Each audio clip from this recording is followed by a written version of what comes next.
Welcome to intellectuals Avenue. आज हम Walter D ला mayor की जिस पोइम को डिस्कस करेंगे उसका टॉपिक है ततारे।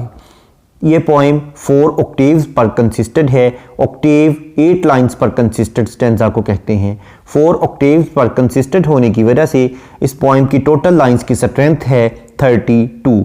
पॉइंट कहता है इफ़ आई वर, अगर मैं होता, लॉर्ड यानी बादशाह ऑफ ततारे, अगर मैं ततारे की रियासत का बादशाह होता, माई सेल्फ मैं खुद, एंड मी अलोन और मैं ही तन्हा होता, यानी मैं खुद ही बादशाह होता और मैं तन्हा उस रियासत का बिला शिरकत गैरे बादशाह होता।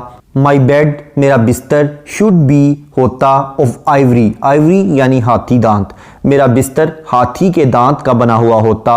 ऑफ बीटन गोल्ड और ऐसा सोना जिसको ज़रबे लगा लगा कर बहुत ज़्यादा खालिस कर लिया जाए, उसके साथ माई थ्रोन मेरा तख्त बना होता और मेरा तख्त ज़रबे लगे हुए कूटे हुए खालिस सोने से बना होता। एंड इन माई कोर्ट और मेरे दरबार में शुड पीकॉक्स फ्लांट, मेरे दरबार में मोर फखरिया अंदाज से इतरा कर चलते। एंड इन माई फॉरेस्ट और मेरे जंगलात में टाइगर्स हांट, चीतों का आना जाना होता, यानी मेरे जंगलात चीतों की गुजरगाह होती। एंड इन माई पूल्स और मेरे तालाबों में ग्रेट फिशेस स्लांट, अजीम मछलियाँ तिरछी चलती, यानी रास्ते बदल बदल कर चलती। देयर फिन्स उनके पर अथवर्ट द सन, उनके पर इतने ट्रांसपेरेंट और इतने लतीफ़ होते कि उसमें से सूरज की रोशनी आर पार गुजर सकती। अथवर्ट का मतलब है आर पार गुजर जाना। तो उनके पर इतने ज़्यादा चमकदार और इतने ज़्यादा लतीफ़ होते, ट्रांसपेरेंट होते कि उसमें से सूरज की रोशनी बड़ी आसानी से गुजर सकती। If I were lord of Tartary, अगर मैं ततारे का बादशाह होता। ट्रम्पीटर्स, ट्रम्पीटर्स का मतलब है म्यूजिशियंस, यानी मौसीकी के आलात बजाने वाले।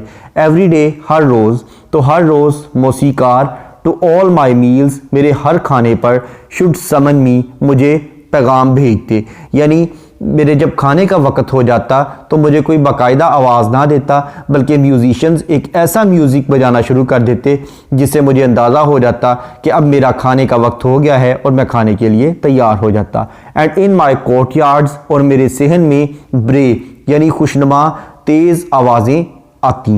एंड इन द इवनिंग और शाम के वक़्त लैम्प्स शुड शाइन, यानी दिए या चिराग जला दिए जाते। येलो एज हनी, उन दियों का रंग शहद की तरह पीला होता। रेड एज वाइन और शराब की तरह सुर्ख होता।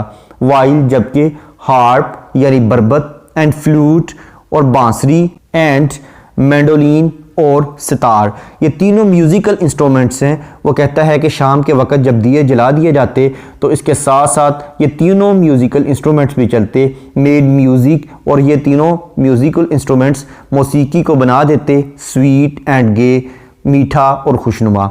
और म्यूज़िकल इंस्ट्रूमेंट्स शाम के वक़्त मौसीकी को मज़ीद खुशनुमा और मीठा बना देते। If I were lord of Tartary, अगर मैं ततारे का बादशाह होता। आई वुड वियर, तो मैं पहनता अ रोब, एक लिबास ऑफ बीड्स, मोतियों का बना हुआ, तो मैं मोतियों का बना हुआ लिबास ज़ेब तन करता। वाइट जिस पर मोतियों का रंग सफ़ेद होता, एंड गोल्ड और सुनहरी होता, and green they would be, और उसके ऊपर जो मोती लगे होते उनकी रंगत सफ़ेद, सुनहरी और सब्ज होती। एंड स्मॉल, और ये मोती छोटे छोटे होते। एंड थिक, और इस तरह घने होते एज सीड्स, जिस तरह के बीज हों, यानी बीजों की तरह मेरे लिबास पर मुख्तलिफ रंगों के रंग बिरंगे मोती जड़े होते। एंड अर का मतलब है बिफोर, यानी पहले। Should when the morning star, when का मतलब है धुंधला होना, और सुबह के सितारे के धुंधले होना से पहले पहले। आई वुड डन माई रोब, मैं अपना लिबास ज़ेब तन कर लेता। एंड शिमिटार, और अपनी तलवार को तैयार कर लेता। एंड ज़ेब्राज 7, और 7 ज़ेब्रे शुड ड्रॉ माई कार, मेरी बगी को खींचते। थ्रू ततारेज डार्क ग्लेड्स, और ततारे की तारीक वादियों में से 7 ज़ेब्रे मेरी बगी को खींचते। Lord of the fruits of Tartary, अगर मैं ततारे के फलों का बादशाह होता, यानी फलों वाले बागात का बादशाह होता। हर रिवर्स सिल्वर पेल, यानी इसके चांदी जैसे और सुनहरी दरियाओं का बादशाह होता, lord of the hills of Tartary और ततारे की पहाड़ियों का बादशाह होता, ग्लेन इसकी वादियों का बादशाह होता, थिकेट और इसके घने जंगलात का बादशाह होता, वुड इसके जंगलात का बादशाह होता, एंड डेल और घाटियों का बादशाह होता। यानी मैं इसकी वादियों, घने जंगलात और इसकी घाटियों का बादशाह होता। हर फ्लैशिंग स्टार्स इसके चमकते हुए, इसके टिमटमाते हुए सितारों का बादशाह होता। हर सेंटेड ब्रीज और इसकी खुशबूदार हवाओं का बादशाह होता। सेंटेड खुशबूदार ब्रीज बाद नसीम यानी सुबह की ठंडी हवाएं, इसकी सुबह की ठंडी और खुशबूदार हवाओं का बादशाह होता। हर ट्रेम्बलिंग लेक्स इसकी कांपती हुई झीलों का बादशाह होता। लाइक फॉर्मलेस सीज और बगैर झाग के समुद्रों का यानी बिल्कुल फ्रेश जो इसके समुंदर हैं उनका बादशाह होता। हर बर्ड डिलाइटिंग और इसके खुशो खुर्रम परिंदों का बादशाह होता।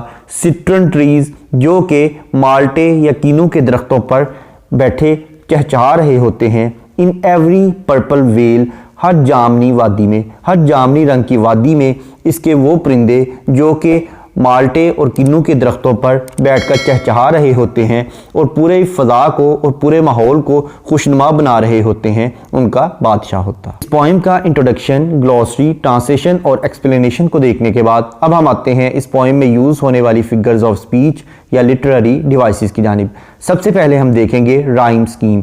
इस पोइम के तमाम स्टेंजास में सेम राइम स्कीम यूज़ की गई है, यानी ए बी सी डी, यानी फर्स्ट और थर्ड लाइंस आपस में राइम्ड हैं, सेकंड और फोर्थ लाइंस आपस में राइम्ड हैं, जबकि फिफ्थ, सिक्स्थ और सेवन्थ लाइंस आपस में राइम्ड हैं, जबकि लास्ट और एट्थ लाइन किसी के साथ भी राइम्ड नहीं है।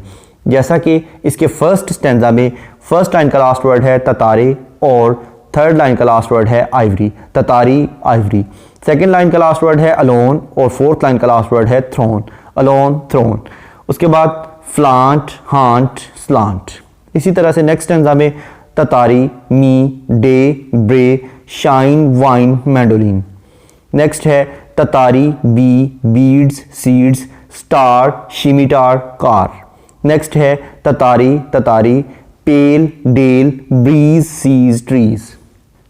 नेक्स्ट है एलिट्रेशन। एलिट्रेशन का मतलब है बिगिनिंग ऑफ टू और more than two words in the same line with the same letter और साउंड, यानी एक ही लाइन में दो या दो से ज़्यादा अल्फाज का एक ही हरफ या एक ही आवाज़ से शुरू होना। जैसा कि लाइन नंबर 2 में माई सेल्फ, मी, ये दोनों वर्ड्स एम लेटर से स्टार्ट हो रहे हैं। उसके बाद लाइन नंबर 3 में बेड, बी, लाइन नंबर 11 में my, meals, me, line number 13 में शुड, शाइन, लाइन नंबर 16 में मेड, म्यूजिक।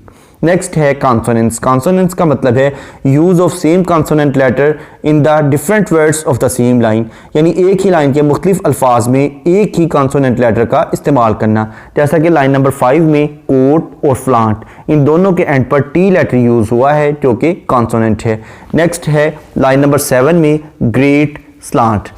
नेक्स्ट है एसोनेंस। एसोनेंस का मतलब है use of same vowel letter in the different words of the same line, यानी एक ही line के मुख्तलिफ अल्फाज में एक ही वावल लेटर का इस्तेमाल करना। जैसे कि लाइन नंबर 2 में एंड, अलोन, इन दोनों में ए लेटर यूज़ हुआ है जो कि एक वावल है। उसके बाद लाइन नंबर 4 में ऑफ, गोल्ड, थ्रोन। नेक्स्ट है एनाफोरा।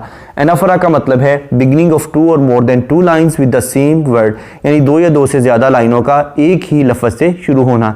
जैसा कि इस पोइम की लाइन नंबर 5, 6 और 7, ये तीनों लाइंस एंड, इन, माई से स्टार्ट हो रही हैं। उसके बाद लाइन नंबर 29, 30 और 31, ये तीनों लाइंस हर से स्टार्ट हो रही हैं। नेक्स्ट है सिमिली। सिमिली का मतलब है to compare two different things on the base of same traits, यानी एक जैसी सिफात की बिना पर दो मुख्तलिफ चीज़ों का मुकाबला या मुआवजा करना। जैसा कि लाइन नंबर 14 में वो कहता है yellow as honey, red as wine, यानी वो जो शाम के वक़्त दिए चलेंगे उनकी रंगत शहद की तरह जर्द होगी और शराब की तरह सुर्ख होगी। नेक्स्ट है काइसुरा। काइसुरा का मतलब है कि अगर पोइट कोई पंक्चुएशन मार्क यूज़ करते हुए किसी लाइन में पॉज या ब्रेक या वक्फा ले तो उसे काइसुरा कहते हैं। जैसा कि लाइन नंबर 2 में माई सेल्फ के बाद कॉमा यूज़ हुआ है और लाइन नंबर 14 में येलो एज हनी के बाद कॉमा यूज़ हुआ है। नेक्स्ट है एंजेममेंट। एंजेममेंट का मतलब है कि अगर किसी लाइन को पढ़ने के बाद उसकी प्रॉपर अंडरस्टैंडिंग डेवलप ना हो बल्कि इसके लिए नेक्स्ट लाइन की सपोर्ट की ज़रूरत हो तो ऐसी लाइन को रन ऑन लाइन कहते हैं और इस टेक्निक को एंजेममेंट कहते हैं। इसके बरक्स अगर किसी लाइन को पढ़ने के बाद उसकी प्रॉपर अंडरस्टैंडिंग डेवलप हो जाए तो ऐसी लाइन को एंड स्टॉप लाइन कहते हैं। अब हम आते हैं वापस एंजेममेंट की जानिब। इस पॉइंट की लाइन नंबर 10 एक रन ऑन लाइन है जिसमें वो कहते हैं ट्रम्पीटर्स एवरीडे, हर रोज़ मौसीकार या म्यूज़िक बजाने वाले। अब हर रोज़ म्यूज़िक बजाने वाले क्या करेंगे वो नेक्स्ट टाइम में बयान करता है। वो कहता है to all my meals should summon me, मेरे हर खाने के वक्त मुझे पैगाम अरसाल करेंगे। नेक्स्ट है हाइपरबोल। हाइपरबोल का मतलब है किसी चीज़ को अप्रिशिएट करने के लिए बहुत ज़्यादा एग्जैजरेट करना, यानी किसी चीज़ की तारीफ़ व तहसीन के लिए बहुत ज़्यादा मुबालगा आराई से काम लेना। इस पोएम में पोइट ने बहुत ज़्यादा एग्जैजरेट किया है, बहुत ज़्यादा मुबालगा आराई से काम लिया है। नेक्स्ट है इमेज। इमेज का मतलब है ऐसे वर्ड का इस्तेमाल करना जो कि हमारी सेंस ऑफ साइट या हमारी देखने की हिस्स को अपील करते हों। जैसा कि इस पोएम में बहुत से इमेजेस यूज़ किए गए हैं, जैसा कि bed, ivory, beaten gold, throne, coat, peacocks, forests, tigers, pools, fishes, sun, trumpeters, lamps, yellow, honey, red, wine, robe, beads, white, gold, green, seeds, morning star, scimitar, zebras, car, blades, rivers, hills, glen, thickets, wood, dale, flashing stars, trembling lakes, formless seas, birds, citron trees, purple vale. Next है onomatopoeia. Onomatopoeia का मतलब है ऐसे words का इस्तेमाल करना जो कि हमारी सेंस ऑफ हेयरिंग को अपील करते हों, यानी हमारी कव्वत समात या हमारी सुनने की हिस्स को अपील करते हों। जैसा कि अगर हम इस पोएम की लाइन नंबर 10, 11 और 12 देखें तो इसमें वो कहता है trumpeters every day to all my meals should summon me, कि मेरे हर खाने के वक्त मौसीकार मुझे पैगाम भेजेंगे। एंड इन माई कोर्टयार्ड ब्रे, और मेरे सिहन में हर वक्त बहुत ही दिलकश और ऊंची आवाज़ें चलेंगी। उसके बाद लाइन नंबर 15 और 16 को अगर हम देखें तो उसमें वो कहता है while harp and flute and mandolin made music sweet and gay, जो मेरे दरबार में मौसीकी चलेगी उसको ये तीनों म्यूज़िकल इंस्ट्रूमेंट्स मज़ीद ज़्यादा खुशनुमा बना देंगे। नेक्स्ट है पर्सोनिफिकेशन। पर्सोनिफिकेशन का मतलब है to give human traits to the non living things, यानी बेजान चीज़ों को जानदारों की खुसूसियात अता करना। अगर हम इस पोएम के लास्ट स्टेंजा को देखें तो इसमें पोइट ने हर जगह ततारे की जो सल्तनत है उसके लिए हर का वर्ड यूज़ किया है। हर शी की पोजेसिव या ऑब्जेक्टिव केस है जो कि किसी गर्ल के लिए, किसी फीमेल के लिए यूज़ किया जाता है, लेकिन उसने ततारे के लिए यूज़ किया है। जैसा कि वो कहता है हर रिवर्स, हर फ्लैशिंग स्टार्स, हर सेंटेड ब्रीज, हर ट्रेमलिंग लेक्स, हर बर्ड डिलाइटिंग। तो इस तरह से पोइट ने यहाँ पर पर्सोनिफिकेशन का इस्तेमाल किया है। इसके बाद अगर हम इस पोएम का थीम देखें तो इसमें यूटोपिया का हमें थीम मिलता है, यानी पोइट जो है एस्केपिज्म चाहता है, इस ज़ाहिरी दुनिया से निकलना चाहता है और एक ऐसी इमेजिनरी वर्ल्ड में जाना चाहता है जो कि अनसीन और अनहर्ड हो, यानी जिसके बारे में ना पहले सुना गया हो और ना ही देखा गया हो। इस पोएम को हम एस.टी. कोलरिज की पोएम कुबला खां से भी कंपेयर कर सकते हैं। एस.टी. कोलरिज की पोएम कुबला खां को डिटेल में समझने के लिए इसी चैनल पर एस.टी. कोलरिज की प्लेलिस्ट को विजिट करें। Thank you for attending this lecture.